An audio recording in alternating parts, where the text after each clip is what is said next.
صلو علی الحبیب صلی اللہ تعالی علی محمد۔ آئیے مختلف سرگرمیوں پر مبنی جو طریقہ تعلیم، اس کے بارے میں پیارے آقا صلی اللہ علیہ وسلم کی تعلیم جو ہے وہ سماعت فرماتے ہیں۔ آپ کا اسلوب تعلیم تعلم کے بارے میں آئیے سنتے ہیں کہ نبی پاک صلی اللہ تعالی علیہ وسلم نے اپنے اسلوب تعلیم اور تعلم میں بغرض تفہیم بارہا مختلف چھوٹی چھوٹی سرگرمیوں پر مبنی طریقہ کار بھی اپنایا۔ جدید طریقہ تدریس میں اسے جو ہے ایکٹیویٹی بیسڈ لرننگ بھی کہتے ہیں۔ کسی چیز کو صحیح معنی میں ازبر کروانے اور طلباء کے قلوب و اذہان میں اسے نقش کروانے کے لیے یہ طریقہ تعلیم بہت مفید اور مقبول ہے۔ برس ہا برس کی تحقیق کے بعد دنیا جس طریقہ تعلیم کو آج اپنا رہی ہے، سرور کونین صلی اللہ علیہ وسلم نے صدیوں پہلے اس اسلوب کو اختیار فرمایا۔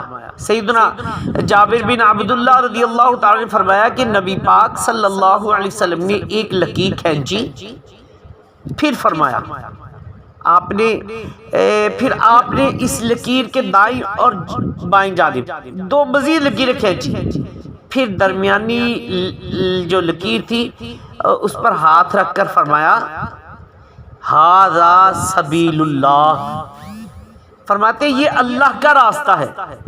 پھر آپ صلی اللہ علیہ وسلم نے یہ آیت تلاوت فرمائی وَأَنَّ هَذَا صِرَاطِي مُسْتَقِيمًا فَاتَّبِعُوهُ وَلَا تَتَّبِعُوا السُّبُلَ عَن سَبِيلِهِ، فرماتے یقیناً یہ ہے میرا سیدھا راستہ، تو اس پر چلو اور اس کے علاوہ دیگر راہیں نہ چلو۔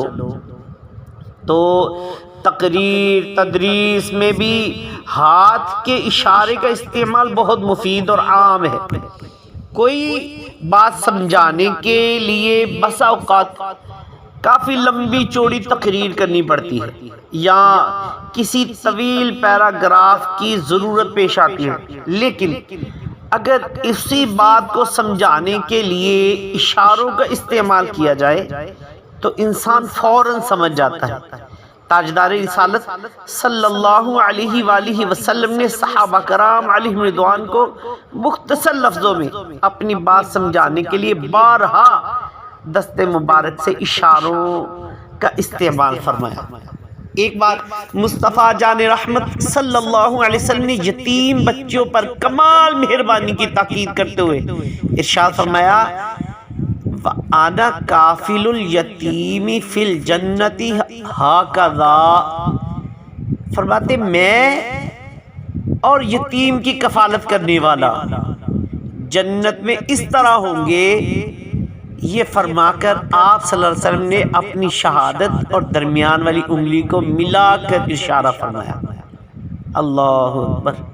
تو سرکار دو عالم صلی اللہ علیہ وسلم نے کسی امر کی طرف صحابہ کرام علیہم رضوان کی بھرپور توجہ مبذول کروانے اور ان میں جاننے کی جستجو پیدا کرنے کے لیے بسا اوقات حقیقی اشیاء کا بھی استعمال فرمایا کہ سیدنا علی المرتضیٰ شیر خدا کرم اللہ تعالی وجہہ الکریم فرماتے ہیں کہ ایک بار نبی پاک صلی اللہ علیہ وسلم دائیں بائیں بلکہ دائیں ہاتھ میں ریشم اور بائیں ہاتھ میں سونا لیا اور ارشاد فرمایا ان ھذین حرام علی ذکور امتی، فرمایا یہ دونوں چیزیں میری امت کے مردوں پر حرام ہیں۔